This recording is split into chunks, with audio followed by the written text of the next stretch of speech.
103,5 TA Radio Musik dan Informasi Terbaik. Halo, selamat sore sahabat TA. Di hari ini senang sekali saya Rena Audrey bisa menemani Anda pastinya di Talking Line ya dari TA Radio. Untuk edisi tanggal 1 Mei 2021 dan kita berkesempatan di sore ini bisa membahas ya seputar dalam rangka penurunan prevalensi stunting. Pastinya selama 1 jam nanti kita akan banyak membahas karena telah hadir tamu spesial kita di edisi kali ini. Seperti biasa kita akan sapa dulu. Ada Bapak Wirianta selaku Direktur PMK Kominfo. Apa kabar Bapak? Ya, baik. Selamat sore pendengar TA Radio dan juga Rena ya. Ya. Terima kasih. Kemudian ada lagi yaitu Bapak Wit Dwiono dari BKKBN Provinsi Jawa Tengah. Beliau juga telah hadir di sini. Selamat sore Bapak, apa kabar? Selamat sore, alhamdulillah sehat Mbak. Selamat sore juga untuk para pendengar TA Radio. Terima kasih. Baik, semuanya sehat ya. Dan kita masih tetap dalam menjaga protokol kesehatan. Ada jaga jarak di sini, tapi mohon izin saya melepas masker untuk kali ini. Ya baik, kita akan bicara kali ini membahas mengenai penurunan prevalensi stunting. Namun sebelumnya kita ingin tahu dulu nih Bapak, sebenarnya apa sih stunting itu? Nah mungkin dari Pak Wit bisa menjelaskan terlebih dahulu. Monggo, silakan Bapak. Ya, jadi bahasa gampangnya stunting itu gagal tumbuh kembang bagi bayi. Ya. Jadi bayi tumbuh tidak optimal. Yeah. Jadi bahasa umumnya seperti itu. Ya. Kemudian stunting itu penyebabnya secara spesifik karena asupan makanan ke bayi itu tidak optimal. Yeah. Kalau kita bicara bayi itu dalam stunting umur 0 sampai 24 bulan. Itu yang dikenal banyak orang itu 1000 HPK atau singkatan dari 1000 hari pertama kehidupan. Yeah. Ya.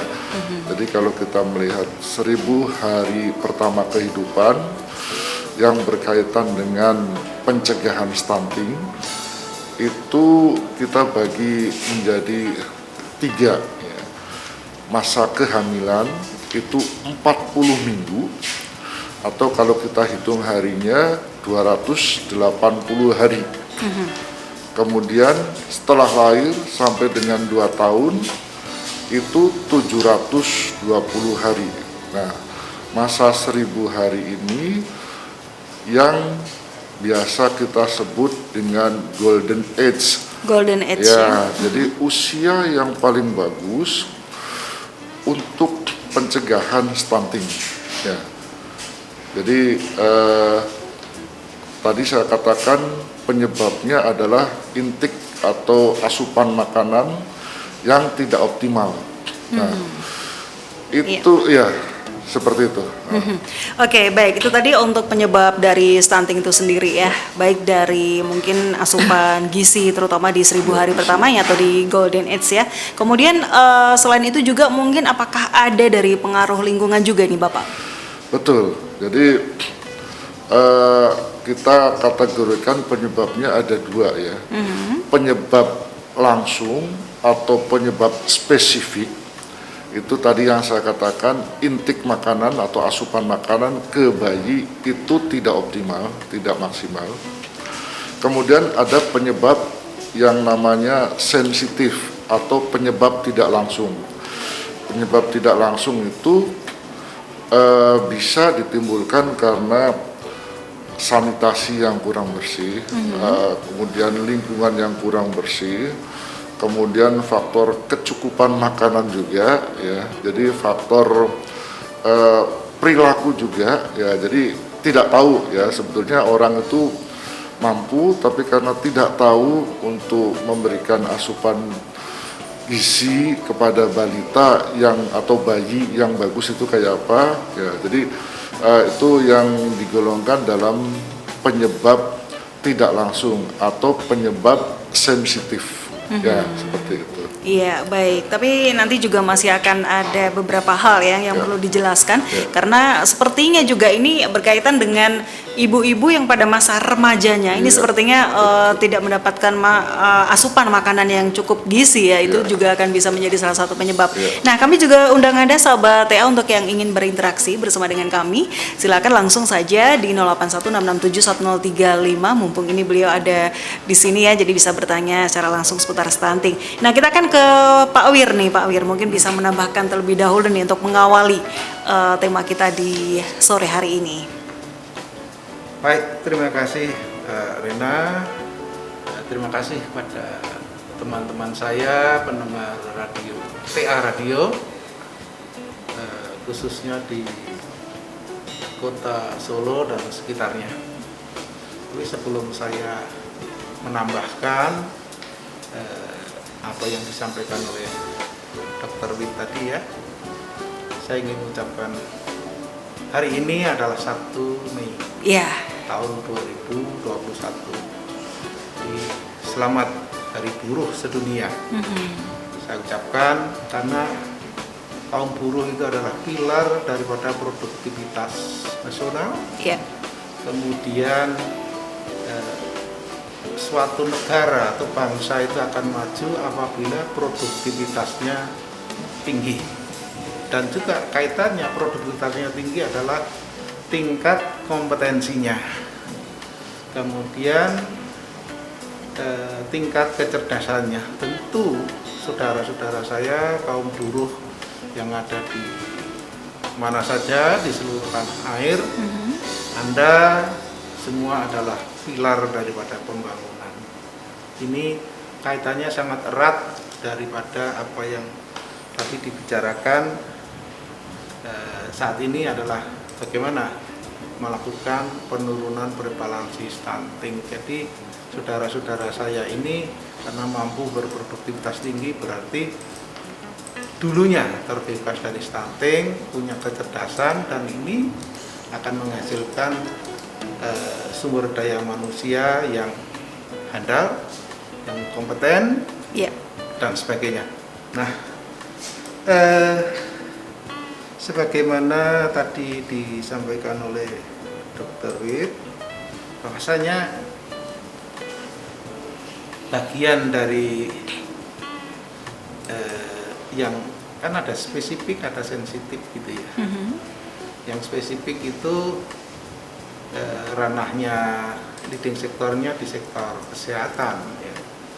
Kalau dulu kementerian atau lembaga yang menghandle tahun 2020 ke sana ya, mundur, itu leading sektornya adalah di Kementerian Kesehatan. Tahun ini tahun 2021 Bapak Presiden Republik Indonesia Insinyur Haji Joko Widodo itu menetapkan leading sektornya ada di BKKBN, sehingga Kementerian Kominfo pada hadir di tengah-tengah pendengar TA Radio ini. Sudah beberapa kali kami menyelenggarakan komunikasi publik itu bermitra dengan BKKBN. Itu kira-kira itu, dan saya ingin sampaikan tadi yang 30% itu leading sektornya ada di kesehatan, dan itu yang spesifik, yang sensitif itu ada di semua sektor. Saya boleh sebutkan pengaruhnya adalah sosial, ekonomi, budaya, agama, lingkungan hidup, itu satu kesatuan utuh sebuah ekosistem. Jadi misalnya ada nilai-nilai sosial, nilai-nilai budaya, nilai agama juga mungkin itu akan menghambat penurunan prevalensi stunting, itu sangat mungkin. Karena itu bagian daripada penafsiran ya. Ini sangat mungkin sekali.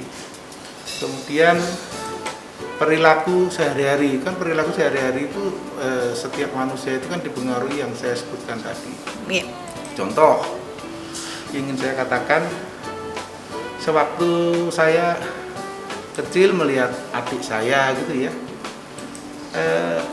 bukannya orang tua saya itu tidak mampu memberikan asupan makanan yang bergizi ya, tetapi ya tanda petik, kalau bahasa Jawanya itu eman-eman. Jadi misalnya telur saja, satu butir telur itu dijadikan campur dengan kelapa, dijadikan beberapa ya, ini biar semuanya biar kebagian. Nah ini kan artinya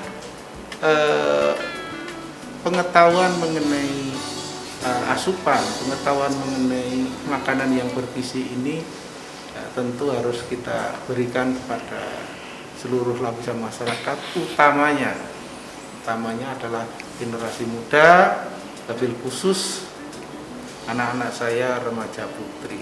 Itu dulu Mbak Rena. Ya, baik. Kalau tadi sudah dijelaskan ya mengenai spesifiknya, bagaimana sekarang bekerja sama dengan BKKBN juga ya Bapak ya. Kemudian dari segi sensitif ini masuk ke semua sektor, baik itu di sosial, lingkungan hidup, agama dan lain-lain juga.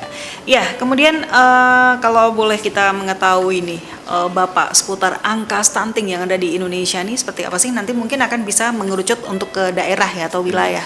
Apakah juga sangat apa ya istilahnya sangat urgent sekali sehingga kita perlu banyak sosialisasi di sini. Ya, jadi angka stunting di Indonesia ini relatif cukup tinggi ya. Angkanya di 27,6%. 5 tahun ke belakang itu sudah diupayakan, tapi penurunannya tidak signifikan ya, hanya 1,3% selama 5 tahun. Iya. Nah, kemudian Bapak Presiden itu berharap sampai tahun 2024 ya, sekitar 4 tahun lagi ya, itu Bapak Presiden menginginkan supaya turun dari 27,6 ke 14. Itu artinya per tahun 3% ya. Iya. Saya kira ini harus dilakukan kerja keras dan kerja cerdas ya untuk menurunkan tersebut. Untuk Jawa Tengah sendiri angkanya hampir sama dengan di pusat ya, di Indonesia.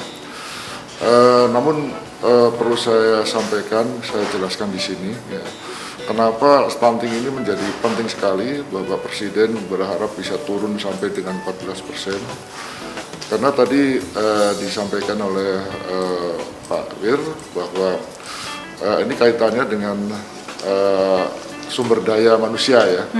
Jadi ini disinyalir oleh para ahli, sumber daya manusia kita itu yang dulu waktu bayinya itu stunting itu relatif tinggi ya, relatif tinggi, sehingga Bapak Presiden ini penting ya, sehingga harus diturunkan secara cepat. Nah, mungkin pertanyaannya apa sih yang terjadi pada stunting itu ya. Jadi stunting itu tadi saya katakan di awal gagal tumbuh ya. Tapi yang lebih penting lagi sebetulnya kalau kita lihat di kaitannya dengan kecerdasan, mereka yang stunting itu jumlah sel saraf otaknya itu lebih sedikit dibandingkan dengan yang optimal, yang tidak stunting ya. Jadi ini tentunya berpengaruh pada aspek SDM ke depannya. Nah, kemudian pertanyaannya lagi, sebetulnya bukan hanya itu ya, ini juga berdampak pada mudahnya terserang penyakit dan sebagainya ya. Tapi dampak ke depannya kalau stunting itu tidak dicegah ya, jadi stunting ini sebetulnya dicegah, bukan diobati ya. Jadi ini harus disamakan persepsinya antara semua saja, juga saya informasikan kepada para pendengar radio TA Radio, stunting itu sebenarnya lebih mudah dicegah daripada diobati. Nah, kemudian masa pencegahannya itu tadi yang saya sampaikan, masa 1000 hari. Nah, kemudian bagaimana dengan remaja? Nah, remaja ini juga penting. Ya, remaja juga penting. Remaja ini kan nantinya kalau misalnya mereka nikah ya, kan dia perlu persiapan agar mereka ketika nikah punya bayi yang baik, punya kualitas yang baik ya. Sehingga sejak dari remaja itu pencegahan stunting juga perlu. Ya, jadi kalau kita tarik lebih ke hulu lagi ya, tadi saya bicara 1000 HPK itu kan masalah yang sekarang kita hadapi ya. Kalau kita tarik ke hulu lagi, nah ternyata remaja-remaja kita ya itu juga perlu diberi pengetahuan tentang apa itu stunting ya. Apa yang terjadi di sana itu terutama yang sudah menstruasi ya, itu kan kehilangan darah pada saat menstruasi itu ya. Apakah itu hanya didiamkan saja? Nah ini di sana perlu juga ada asupan-asupan yang bergizi ya, terutama yang mengandung ferros atau zat besi itu kan, untuk menggantikan asupan darah yang kehilangan. Ya, jadi rantai lingkarannya sampai seperti itu. Jadi persiapan remaja penting, kemudian fokus pada ibu hamil 1000 hari itu juga penting. Ya, demikian Mbak. Ya baik, tadi sempat Pak Wir juga mengatakan di hari buruh ini ya Bapak ya selalu berharap bahwa akan bisa mencetak para pekerja-pekerja yang mumpuni. Betul. Tapi mungkin berbeda dengan anak yang mengalami kondisi stunting yang katanya sih berpeluang itu mendapatkan penghasilan katanya 20% lebih rendah dibanding dengan anak yang tidak mengalami stunting. Nah ini ada kata-kata seperti ini nih, bagaimana nih tanggapan dari Bapak? Monggo Pak Wir. Ya, baik, terima kasih Mbak Rina. Saya itu juga buruh loh. Oh iya. Saya itu juga buruhnya negara. Iya, betul Pak. Jadi kita membayangkan bahwasanya di era digital ini, kita ini kan generasinya itu generasi yang sudah tertransformasi ke dalam generasi yang sebetulnya kalau kita boleh sebut memasuki revolusi industri yang 5.0 gitu ya. Ini kan semuanya harus ditransformasikan secara digital. Digital itu artinya apa? Nah inilah sebetulnya transformasi digital ini memerlukan sumber daya manusia yang macam-macam.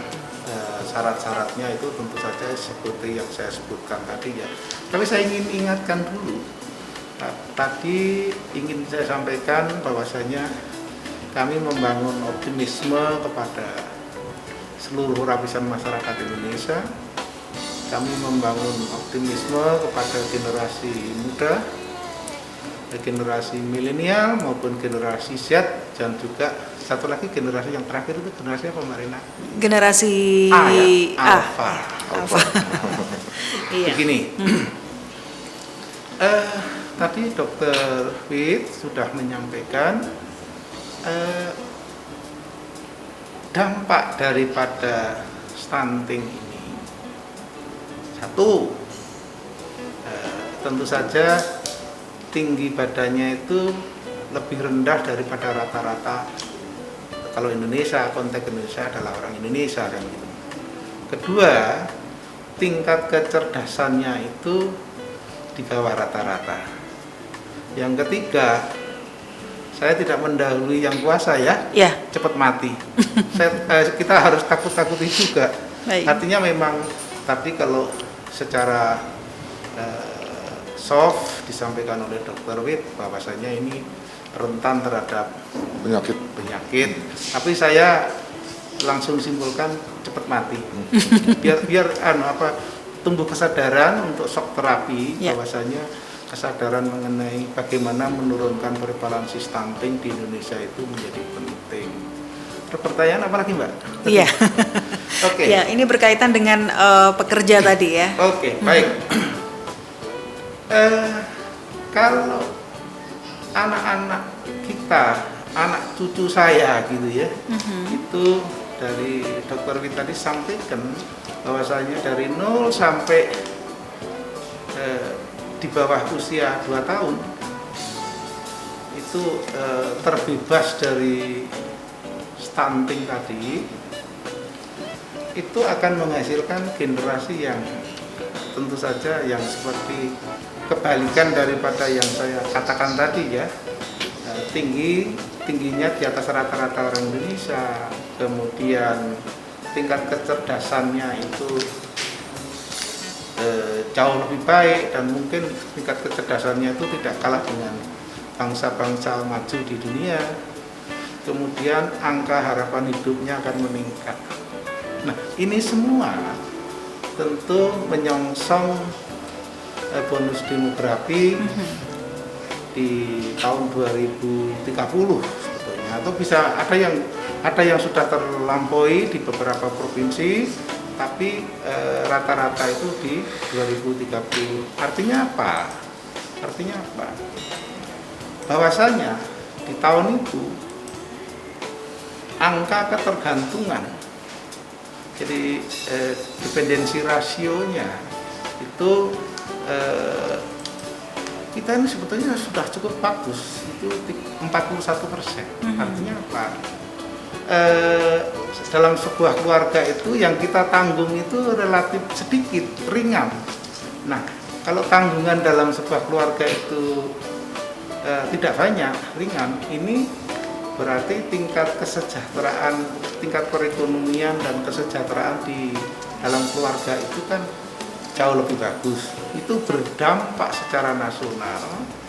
Mungkin barangkali saya ingin tanya juga ke Dr. Wit, barangkali di Indonesia itu sebetulnya jumlah keluarga di Indonesia itu berapa? Kalau seingat saya pasti itu kurang lebih itu 50 juta ke atas. Kalau 50 jutaan ya? Ya. Ini kalau terakumulasi, bangsa ini menjadi bangsa yang maju. Barangkali sebagaimana cita-cita, bukan hanya cita-cita, itu bagaimana kita mengupayakan Indonesia itu menjadi negara maju di tahun 2045. Kalau syarat-syarat itu terpenuhi, indikator-indikator yang ada yang saya sebutkan tadi itu terpenuhi, insya Allah kita menjadi negara maju, menjadi negara terpandang di dunia itu bukan sebuah mimpi ya, tetapi akan menjadi kenyataan. Saya kira dari saya itu dulu, Mbak. Iya, baik, itu tadi. Jadi mungkin stunting ini akan memang menjadi ya sebuah ancaman dari bonus demografi juga ya Pak ya. Oke, baik, sebelum kita lanjut nanti kita akan mengetahui juga seberapa sih sebenarnya target besar dari Kementerian Kominfo tentunya dalam kampanye stunting ini. Namun sebelumnya kita akan menuju ke WhatsApp dulu di 0816671035. Untuk yang pertama ini dari Eko yang ada di Sragen. Stunting di Sragen menjadi program unggulan. Nah, bagaimana peran pemerintah untuk sosialisasi stunting di wilayah desa terdalam? Nah, ini mungkin tadi sekaligus ya mengenai target dari kampanye stunting dari Kominfo ini. Monggo, silakan. Barangkali kalau yang dokter atau Pak Wir? Ini kan dari Sragen ya. Terima kasih Pak. Siapa tadi, Mbak? Ini dari Pak Eko. Pak Eko, terima kasih Pak Eko. Dari Sragen, kebetulan saya bersama tim beberapa kali ketemu dengan Dr. Yuni, Ibu Bupati ya. Iya. Kebetulan seorang Ibu dokter, Yuni. Koleganya Pak Wit, Oh iya. sama dokter. Baik. Ini beliau itu sangat kebetulan ya, mungkin dipengaruhi oleh profesinya juga ya, seorang dokter. Itu sangat gencar sekali bagaimana memberikan contoh kemana-mana bersama-sama dengan kami dari Kementerian Kominfo. Nah, ini mencontohi misalnya ngajak anak-anak sekolah setingkat SLTA gitu ya, untuk minum tablet tambah darah. Dan itu dicek satu-satu, rutin dan sebagainya. Dan itu dijelaskan untuk apa sih. Nah, ini tentu saja saya bukan seorang medis, jadi nggak begitu paham betul. Tetapi semangat, kemudian bagaimana beliau itu berkomitmen keras menurunkan prevalensi di daerahnya, utamanya di Kabupaten Sragen itu luar biasa. Dan bahkan waktu itu bercerita kepada saya, Mas, saya juga sudah menandatangani semacam tanda petik ya, fakta integritas di hadapan Gubernur Jawa Tengah waktu itu untuk percepatan penurunan prevalensi stunting di Kabupaten Sragen. Dan ingin saya tambahkan, pada saat yang hampir bersamaan saya juga ngecek di tanah kelahiran saya di Kabupaten Klaten ya. Itu waktu itu angka stuntingnya masih 30%-an. Wah, tinggi. Nah, Ya. kemudian kami kemarin bersama-sama dengan Pak Dr. Wid, kemudian Dr. Hasto Wardoyo, itu terlaporkan sudah persentasenya itu 12% atau 10% malahan. Ini prestasi yang sangat luar biasa. Saya kira Kabupaten Sragen juga demikian. Kalau untuk komunikasi publik mengenai cegah stunting ini, Kementerian Komunikasi dan Informatika itu sebagai koordinator kampanye nasionalnya, utamanya bagaimana membangun kesadaran, bagaimana membangun awareness terhadap seluruh lapisan masyarakat, utamanya adalah generasi muda, lebih khusus lagi remaja, baik putra maupun putri yang dalam usia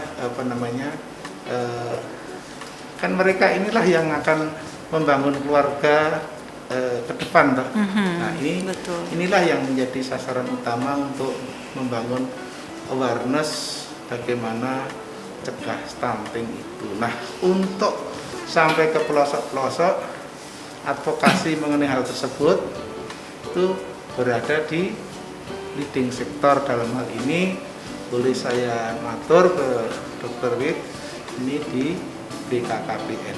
Demikian, Mbak Rena. Iya, baik. Kemudian satu lagi sebelum kita akan break ya, di wilayah atau daerah mana saja yang menjadi prioritas penurunan stunting, khususnya di Solo Raya, dari ini Pak Thomas ya Haryanto yang ada di Wonogiri. Jadi mungkin kalau prioritas penurunan yang banyak justru ya persentasenya, kalau di wilayah Solo Raya ini di mana saja mungkin bisa dijelaskan, ya, dokter? Kalau Solo Raya ini relatif masih dibandingkan ya dengan daerah lain itu masih di tengah-tengah lah ya gitu ya. Jadi memang yang secara khusus ditugaskan oleh Pak Gubernur kepada saya itu di Kabupaten Brebes dan Kabupaten Grobogan ya. Di sana angka stuntingnya tinggi, angka kematian ibunya juga tinggi karena ini saling berkaitan ya. Iya, betul. Angka stunting, angka kematian ibu tinggi ya. Kalau Solo Raya saya pernah ketemu dengan Pak Wali Kota, Pak Gibran, ya, jadi beliau punya komitmen untuk zero stunting pada tahun 2024 ya, jadi bukan 14 lagi, tapi zero stunting. Jadi saya sangat apresiasi kepada Bapak Wali Kota Solo ya, karena komitmennya tinggi banget. Nah, sekarang tinggal ke depannya bagaimana ya. Jadi tadi disampaikan oleh Pak Wir ya, saya juga apresiasi terhadap Ibu Bupati Klaten, Bupati Sragen ya, mohon maaf, Ibu Bupati Bu Yuni, Bupati Sragen ya, karena beliau orang medis, beliau tahu ya. Jadi pada remaja mungkin anak sekolah dikasihkan zat besi atau tambah darah ya, karena tadi di awal saya sampaikan karena memang zat besi ini kan pendukung utama pembuatan HB hemoglobin ya. Jadi itu yang untuk diangkut ke saraf menjadi nutrisi otak ya. Tapi yang lebih penting bagi kita untuk diskusi di sini, tadi memang katakanlah untuk pencegahan stunting itu yang paling bagus untuk mempercepat ya, yang mempercepat. Tadi kalau 1 tahun 3% itu pada ring pertama 1000 HPK itu pada ibu hamil. Kalau ditarik lebih ke hulu lagi itu memang catin atau calon pengantin ya. Kalau ditarik lagi ke lebih atas lagi itu remaja, anak SMP, SMA gitu kan. Nah, ini kayak teman-teman di sini nih, udah calon ini. Jadi harus diperhatikan ya Pak. Iya betul, ini harus diperhatikan karena begini. Biasanya kalau calon pengantin apa yang disibukkan di situ biasanya kan prewed itu kan. Iya, betul. Ya kemudian persiapan untuk nikah gitu kan. Iya. Nah, kebetulan saya juga mau wedding organizer dan lain-lain. ya kebetulan saya Tapi juga lupa mau kalau bantu. harus periksa dan lain-lain. Betul ya. Nah, jadi sebetulnya yang utama ya karena gini untuk pembentukan zigot atau konsepsi bayi ya itu perlu bahan dasarnya ya atau bahan alat untuk dibuatnya atau bahan pokoknya itu harus bagus dulu kan itu. Iya. Bahan pokoknya dari laki-laki kan sperma ya kan, bahan pokoknya dari perempuan kan sel telur ya. Jadi sudahkah selama ini kita memikirkan bahwa nanti ketika nikah kemudian sel sperma, sel telur ketika bertemu itu betul-betul yang berkualitas. Kan jarang ya. Jadi itu dipengaruhi oleh beberapa. Jadi kalau misalnya zat-zat yang berpengaruh terhadap sel telur ya itu asam folat ya, kemudian untuk sperma itu zinc gitu kan ya. Jadi itu penting sekali, itu adanya di di buah-buahan itu kan, di protein tertentu itu kan. Nah seperti itu. Nah itu kadang lupa, tidak terpikirkan gitu ya. Betul. Begitu nikah kemudian kalau kita tidak siap gizinya, kemudian konsepsi yang jadi itu nanti tidak sesuai ya. Jadi itu yang kita pikirkan lebih jauh lagi. Nah kemudian lebih atas lagi itu memang tadi anak-anak remaja. Tadi saya mendukung juga apa yang disampaikan oleh Dr. Yuni Bupati Sragen ya. Nah jadi itu lingkarannya memang seperti itu. Lingkaran besar ya.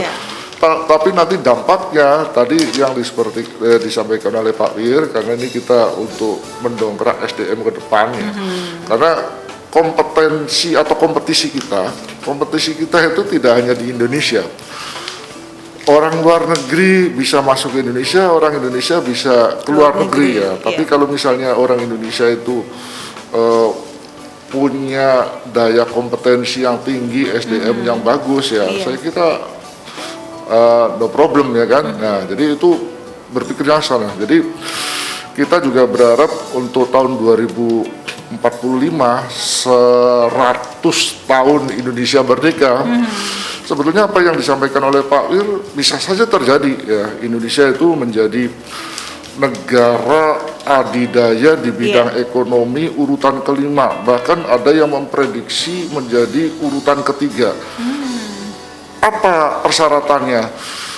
Anak-anak yang lahir pada generasi alfa itu tadi, itu anak-anak yang bebas stunting, ya kan? Ya, anak bebas stunting sehingga nanti pada sekarang kan 2021, 2025 itu kan 24 tahun lagi kan? 24 tahun lagi kan? Nah, itu masa yang paling bagus.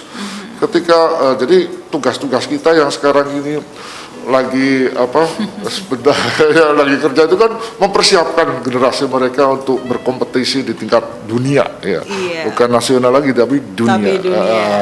Iya, dan ini mumpung ada pakarnya juga nih karena dokter ya Pak ya. Jadi kalau jarak pendek kelahiran itu katanya bisa menjadi salah satu penyebab terjadinya stunting. Nah, ini bagaimana ceritanya ini Ibu Geni Faruk ya? Keluarga Halilintar ini kan sampai 11 ini mungkin jaraknya tidak terlalu panjang ya pastinya, tapi ya alhamdulillah ini istilahnya anaknya juga bagus-bagus semua gitu. Nah, ini mungkin apakah dari sepersekian banyak gitu Pak yang tidak mengalami stunting dengan adanya jarak pendek lahiran? Ya, alhamdulillah. Sebetulnya ini jarak ini berpengaruh ya. Tapi ya kita syukurilah ya, tadi ada keluarga yang punya anak 11 tapi bagus ya, kita syukuri, itu anugerah lah ya. Anugerah, tapi betul. kalau kita bicara secara logika ilmu ya, logika ilmu. Jadi kita sering dengar 4T ya, 4 terlalu ya. 4 terlalu itu kan penyebab terjadinya kematian ibu ya. Ini juga sebetulnya ada kaitannya dengan stunting ya. Jadi kalau misalnya ibu melahirkan atau melahirkan pertama kali usia di bawah atau terlalu muda lah ya, usia anak ya, usia anak undang-undang perkawinan, undang-undang perlindungan anak itu kan 0 sampai 18 tahun. Ini berpengaruh terhadap terjadinya stunting. Secara di ilmu medisnya, bahwa pertumbuhan maksimal perempuan organ reproduksinya itu 20-21 tahun. Ketika ibu hamil usia 18 tahun itu alat reproduksinya masih belum optimal. Jadi pinggulnya itu masih di bawah diameter 10 cm. Lingkar kepala bayi itu 10 cm. Ya. Jadi kalau dia belum optimal, lingkar pinggulnya, tulang pinggulnya belum 10 cm, maka ketika bayi itu lahir, itu akan kesulitan. Terjadi persalinan macet. Itu yang sering terjadi perdarahan, kemudian kematian ibu di situ terjadi. Nah, yang kaitannya dengan stunting itu tadi proses pertumbuhan manusia itu kan sampai umur 20-21 tahun dia berhenti ya. Kemudian 18 tahun dia punya anak, hamil. Maka secara otomatis tumbuhnya si ibu itu akan berhenti. Kemudian untuk asupan gizi bayi, ya kan? Jadi ibu tumbuhnya tidak optimal, bayi konsumsi nutrisinya juga tidak optimal. Ya, itu bisa terjadi stunting. Nah, kalau si ibu itu sudah seperti itu, nanti anak kedua si ibu itu ya segitu terus, nggak tumbuh lagi. Ya. Jadi ini terjadi di Afrika. Ya. Di Afrika itu spacing juga mempengaruhi ya, jarak tadi, jarak. Kalau misalnya jaraknya minimal 3 tahun, itu si ibu itu uterusnya atau kandungannya ada proses pengembalian atau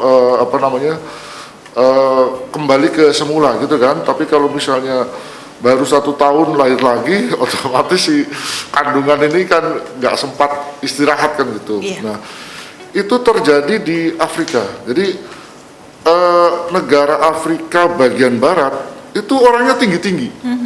Karena spacing jarak kelahiran antara 1 dengan 2 atau kalau misalnya 2 dengan 3 itu jaraknya minimal 3 tahun, kadang sampai 5 tahun. Tapi orang Afrika di bagian timur itu orangnya pendek-pendek. Karena dia persalinan dari nomor 1 ke nomor 2 itu terlalu dekat. Nah, itu kalau kita lihat di bagian negara ya, di negara. Tapi kalau tadi disampaikan itu YouTuber ya kalau misalnya ya. Iya, betul. itu mungkin kasusistik lah gitu ya. Jadi itu ya kita syukuri lah kalau ada seperti spesial itu. Ya spesial kita syukuri. Kita syukuri ya. Jadi luar biasa kuat nih rahimnya si ibu kuat, juga ya. kuat, ya, betul. Ya, baik. Nanti kita akan bahas mengenai bagaimana komitmen pemerintah sendiri dalam penurunan angka stunting di Indonesia dan juga dari target Kominfo sendiri. Jadi jangan kemana-mana dulu untuk Anda sahabat, terus bergabung bersama kami di 103,5 TA Radio, musik dan informasi terbaik. Kembali sahabat TA dari 103,5 TA Radio, musik dan informasi terbaik. Kita masih dalam Talking Line, dialog interaktif radio dalam rangka penurunan prevalensi stunting, dan masih juga bersama Direktur PMK Kominfo Bapak Wiryanta dan juga Dr. Wit selaku Kepala BKKBN Provinsi Jawa Tengah. Baik, kita akan lanjutkan lagi di siang hari ini perbincangan ya. Luar biasa, ini sangat menarik sekali Bapak, jadi mungkin terkadang kita waktunya kurang nih Pak. Oke, baik, kemudian kita akan lanjut mengenai bagaimana target dari Kementerian Kominfo sendiri dalam kampanye stunting ini. Monggo Pak Wir, silakan. Ya, terima kasih Mbak Rena ya. Pemerintah untuk sebetulnya tahun daripada rapat terbatas yang disampaikan oleh Bapak Presiden, pemerintah pada tahun 2021 itu memfokuskan untuk secepat-cepatnya berupaya untuk penurunan prevalensi stunting di 10 provinsi. Nusa Tenggara Timur, Sulawesi Barat, Nusa Tenggara Barat, Gorontalo, Aceh, Kalimantan Barat, Kalimantan Tengah, Kalimantan Selatan, Sulawesi Tenggara, dan Sulawesi Tengah. Perlu saya sampaikan bahwasanya meskipun pemerintah pusat itu telah menetapkan atau memberikan perhatian utama terhadap 10 provinsi, tapi di Pulau Jawa ini, Pulau Jawa itu didiami 58% dari penduduk Indonesia yang jumlahnya 272 juta jiwa. Nah, artinya apa? Artinya meskipun prosentasinya penurunan prevalensi stunting di Pulau Jawa ini relatif cepat, tetapi meskipun prosentasenya itu menurun tajam, misalnya tadi disampaikan oleh Dr. Wit, di kota Solo ini sudah 12%, kemudian di Kabupaten Klaten 10%, tetapi 10%-nya Kabupaten Klaten dengan 12%-nya Kota Solo itu jumlah anaknya yang stunting itu saya boleh pastikan itu lebih banyak di Kabupaten Klaten. Karena Kota Solo ini kan penduduknya sekitar 530-an ya. Iya.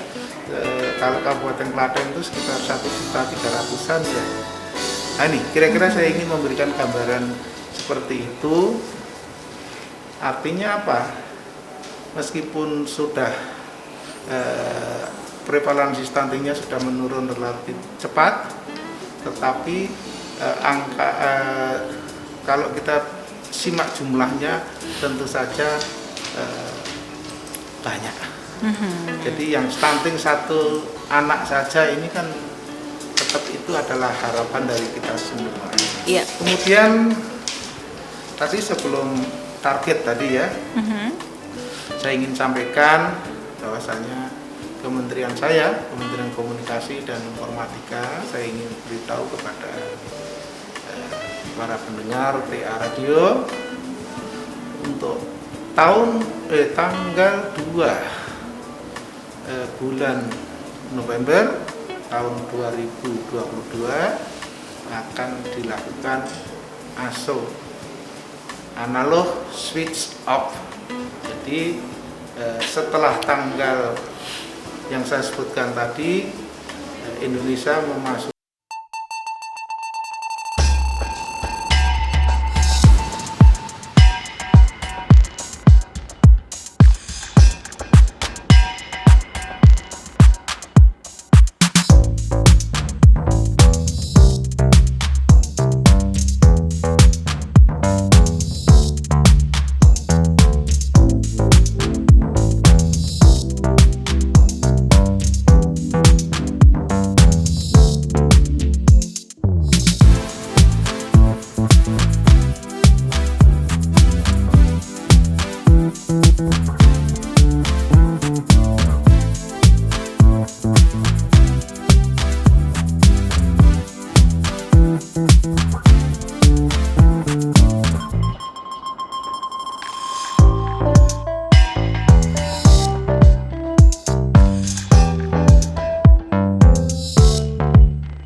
Dan yang meninggal itu di atas 200.000 sejak pandemi sampai sekarang.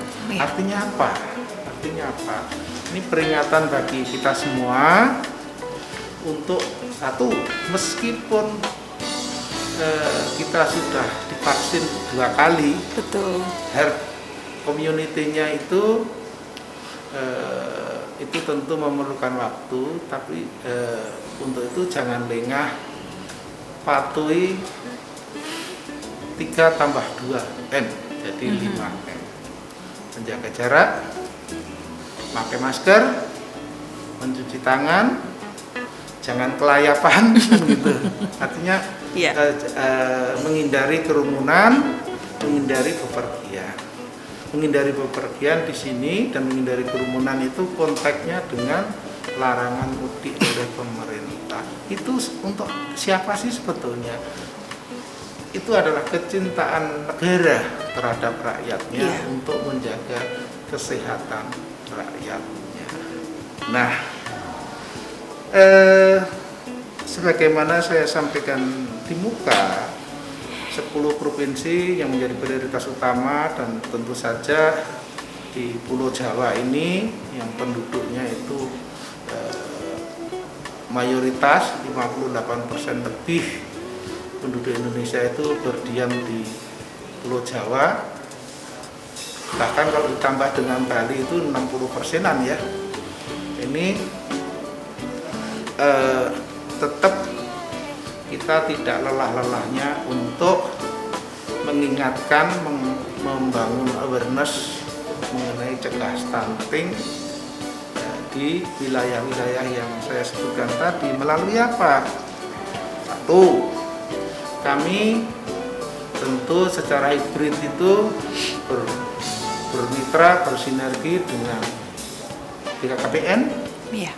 bersinergi dengan pemerintah daerah, baik itu kabupaten, kota maupun provinsi, kemudian melalui kanal-kanal media mainstream, itu baik itu radio, televisi, ataupun cetak atau media online. Kemudian juga tatap muka, karena tatap muka ini kondisi pandemi, makanya modelnya seperti ini. Di samping kami juga mengkampanyekan melalui media luar ruang, seperti mungkin di kota Solo itu kebak gitu ya, Baliho, videotron, kemudian boleh kontak lihat. dan lain Nah, sebagainya. silakan. Ini banyak hal. Di samping itu kami juga menggunakan media sosial yang dimiliki oleh Kementerian Kominfo, tentu juga dengan mitra-mitranya yang tergabung lingkupnya di Kemenko PMK. Kalau di tempat saya itu media sosial yang kami gunakan itu adalah @djkp, @infocom_pmk, @genbes.id, dan juga kami punya aplikasi anak sehat. Iya.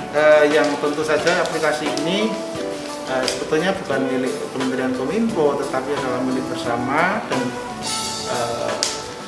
saya sewaktu bertemu dengan Kepala BKKBN Dr. Hasto Wardoyo, beliau bercerita kepada saya sewaktu bertemu dengan Mas Wali Kota Gibran Rakabuming Raka itu bagaimana sumbangsih dari pemerintah Kota Surakarta ini untuk mentransformasikan aplikasi ini untuk mempercepat penurunan prevalensi stunting secara nasional. Saya kira ini merupakan komitmen yang kuat, baik itu pemerintah daerah, pemerintah pusat, khususnya di leading sektornya, dan juga kami yang membantu yang sensitif tadi bersama dengan 20 kementerian dan lembaga bergotong royong untuk cegah stunting ini. Saya kira itu Mbak Rina. Terima kasih. Ya, semoga dari komitmen dari Kominfo ini akan bisa sesuai dengan target dari Presiden Joko Widodo ya untuk bisa menurunkan persentase dari stunting tersebut. Ya, kita akan menuju ke pertanyaan ini. Selamat siang TA Radio. Saya dari Rima di Solo. Kalau bayi lahir prematur atau lahir dengan berat kurang, apakah nantinya pertumbuhan bisa terhambat dan menjadi stunting? Begitu. Terima kasih. Ini dokter yang menjawab ya. Silakan dok. Ya, terima kasih. Ya. Jadi pertanyaannya bagus sekali ya. Jadi tidak perlu khawatir ya. Tadi kan saya sampaikan tadi golden periods umur 0 sampai dengan 24 bulan ya. Jadi kalau misalnya bayi lahir prematur, biasanya kalau lahir prematur berat badan lahirnya rendah ya. Tapi tidak apa-apa. Jadi malah teman-teman para dokter ngomong ya enak digede ning jobo. Oh gitu ya. Nggak usah khawatir ya. Jadi kebetulan anak saya itu prematur ya, alhamdulillah ya. Cucu saya juga prematur ya. Jadi alhamdulillah sekarang anak saya S2 ya, predikatnya juga bagus, kumlot ya gitu ya. Ya, nggak usah khawatir ya. Yang penting bagi katakanlah hal seperti semacam ini ya. Yang pertama tentunya anjurannya ASI ya. Bagaimanapun juga makanan yang paling bagus adalah ASI, terutama ASI eksklusif selama 6 bulan ya. Jadi ini juga penting ya. Kadang ASI eksklusif itu teorinya begini, tapi pada kenyataannya banyak yang gagal. Ya. Jadi anak saya itu niatnya ASI eksklusif ya, tapi karena kondisi tertentu gagal juga. Akhirnya menstruasi juga. Karena ASI eksklusif itu kan yang baik, yang benar itu menyusui setiap 3 jam. Ya, maksimal 3 jam. Kalau lewat dari 3 jam, dia nanti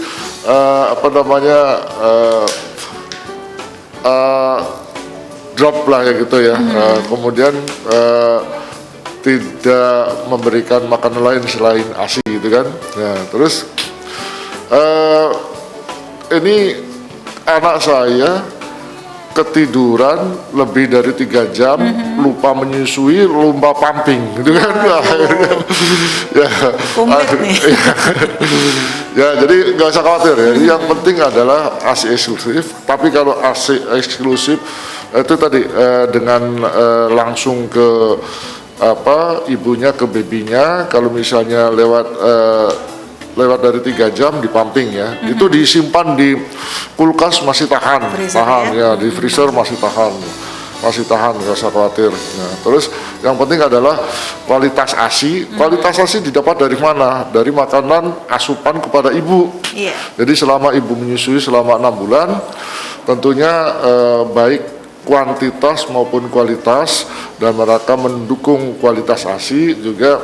Intake makanan ibu harus cukup ya, seperti itu. Nanti kalau sudah 6 bulan itu diberi makanan tambahan juga yang bergizi ya.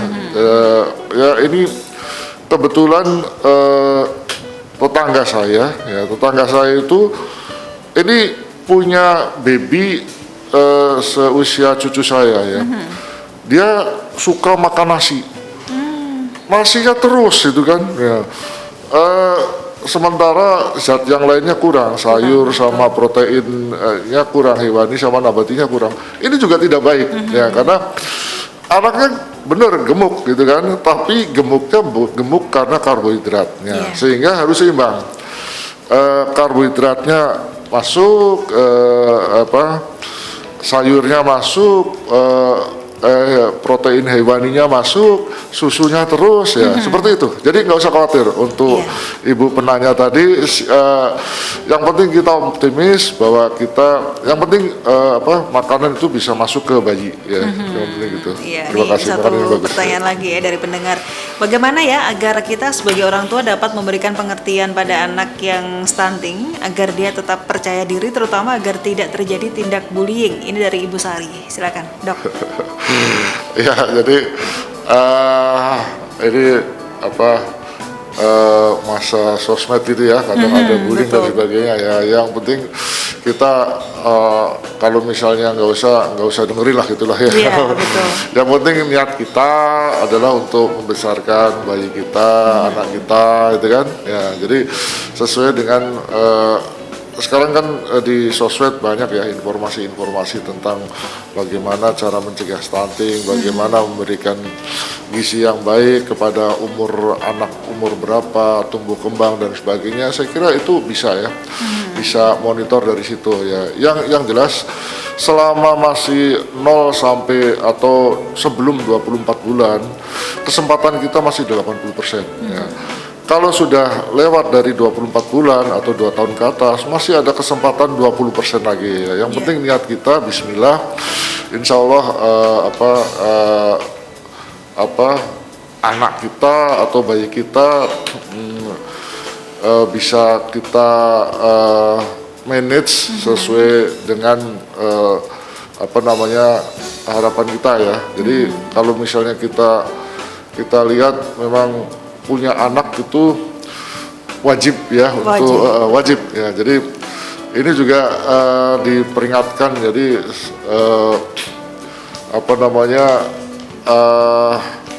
kalau saya baca di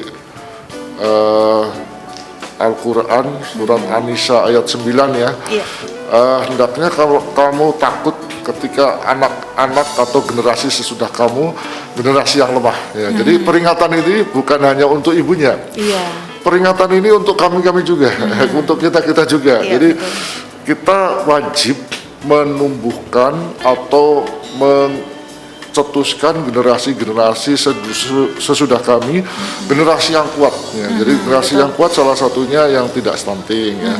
Kemudian SDM-nya bagus ya, tadi disampaikan oleh Pak Wir itu kan, dalam rangka untuk menjaga SDM ke depan. Ya, saya kira gitu. Iya, jadi hajar semuanya yang bully dengan prestasi. Iya. Oke, baik. Jadi mungkin ada pesan-pesan juga nih dari Pak Wir, dari Kominfo sendiri, terutama untuk masyarakat di closing statement kita. Oke, baik. Terima kasih Mbak Rena ya. Jadi yuk cegah stunting. Nah, dalam rangka apa? Sebetulnya ingin saya sampaikan bahwasanya negara yang kuat, negara Indonesia yang kuat itu dapat dicapai apabila sumber daya manusianya itu sumber daya yang kuat dalam artian saya ingin ingatkan bahwasanya di samping misalnya tadi 3 tadi ya, tinggi badannya itu di atas rata-rata, kemudian punya kecerdasan, kemudian itu usia harapan hidupnya itu tinggi, tetapi harus memiliki kesalehan sosial yang tinggi. Dengan apa? Punya budi pekerti yang baik, camkan dan renungkan nilai-nilai Pancasila. Kemudian saya juga ingin sampaikan untuk besok ya, tanggal 2 bulan Mei tahun 2021, selamat Hari Pendidikan Nasional. Bergerak wujudkan merdeka belajar. Dan saya ingin sampaikan, jangan lupa kita memiliki Bapak Pendidikan Nasional yakni Ki Hajar Dewantara. Saya kira itu pesan dari kami, dari Kementerian Komunikasi dan Informatika. Terima kasih. Iya, dan satu lagi nih, Dokter. Ya. Silakan. Ya, terima kasih.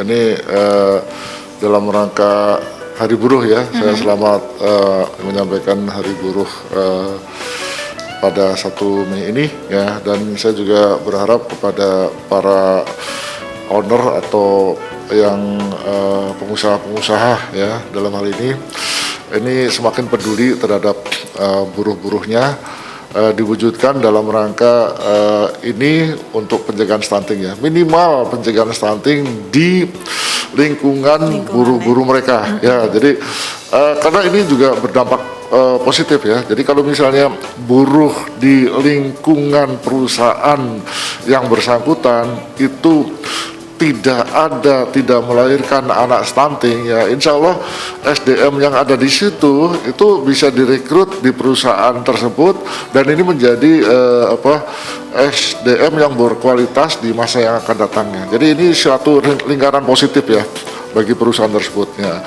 Jadi kami mengimbau pada para pengusaha bisa disisihkan dana CSR-nya untuk pencegahan stunting. Kemudian siapa yang mengorganisir, siapa yang mengurus ya bisa menggunakan lembaga-lembaga sosial masyarakat ya, bisa bersama PKK. Kemudian yang saya juga ini atas petunjuk dari Bapak Presiden juga, gunakan makanan-makanan lokal ya, tapi bergizi ya. Karena makanan lokal itu makanan yang fresh ya, tentu kualitas gizinya akan lebih bagus ya. Jadi siapa yang masak ya ibu-ibu PKK gitu kan. Jadi ada lingkaran ekonomi tumbuh di situ. Kemudian kualitas gizi untuk asupan balita juga bagus ya. Nanti yang akan timbul bahwa SDM minimal di lingkungan perusahaan itu menjadi bagus ya. Kalau itu ditumbuhkan di seluruh Indonesia, insya Allah SDM di perusahaan-perusahaan tersebut akan bagus. Dampaknya pada siapa? Pada perusahaan, pada negara, bangsa kita ini. Saya kira itu. Terima kasih. Ya. Baik, terima kasih banyak untuk hari ini Pak Wir selaku Direktur PMK Kominfo. Terima kasih telah hadir di sini, juga Dr. Wit selaku Kepala BKKBN Provinsi Jawa Tengah juga dalam dialog interaktif Talking Line ya, dalam rangka penurunan prevalensi stunting untuk edisi kali ini. Kita akan jumpa di lain waktu dengan tema yang menarik lagi, tapi nggak pernah putus untuk bisa mensosialisasikan tentang stunting ini ya Bapak ya. Oke, baik, terima kasih untuk Anda sahabat TN telah bergabung. Jangan lupa untuk terus simak informasi terupdate Anda hanya di 103,5 TA Radio, musik dan informasi terbaik. Saya Rena Udria, selamat sore dan tetap jaga kesehatan.